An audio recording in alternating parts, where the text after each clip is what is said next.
Chers frères, que la paix de Dieu soit avec vous. Matthieu chapitre 28, le verset 19 dit ceci. Allez, faites de toutes les nations les disciples, les baptisant au nom du Père, du Fils et du Saint-Esprit. Allez, faites de toutes les nations les disciples. C'est aux premiers chrétiens que Dieu a confié la mission de faire de toutes les nations des disciples.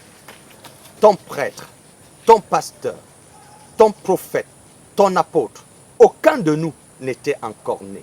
Ce sont les premiers chrétiens que Dieu a choisis et qu'il a mandatés pour faire de toutes les nations des disciples. Ton prêtre, ton pasteur, ton prophète, ton apôtre, aucun de nous n'était encore né. Dieu a envoyé les premiers chrétiens pour faire de toi, de moi et de ton pasteur leurs disciples.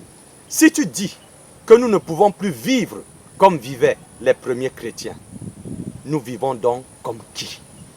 Si tu dis que nous ne pouvons plus marcher comme les premiers chrétiens, nous marchons donc comme qui? Si tu dis que nous ne pouvons plus ressembler aux premiers chrétiens, nous ressemblons donc à qui? Si tu dis que nous ne pouvons plus imiter les premiers chrétiens, qui imitons-nous? On ne peut être appelé chrétien que si nous marchons comme marchaient les premiers chrétiens. Je répète, on ne peut être appelé chrétien que si nous vivons comme vivaient les premiers chrétiens. Si tu dis que nous ne pouvons plus vivre comme vivaient les premiers chrétiens, quel est donc le nom de notre religion, puisque nous ne vivons pas comme eux? Dieu a envoyé les premiers chrétiens pour faire de nous des disciples.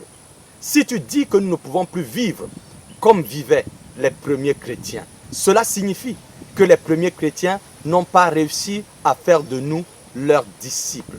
Si tu dis que nous ne pouvons plus vivre comme vivaient les premiers chrétiens, nous vivons donc comme qui? La réponse est simple. Nous sommes des imposteurs. Que Dieu nous garde.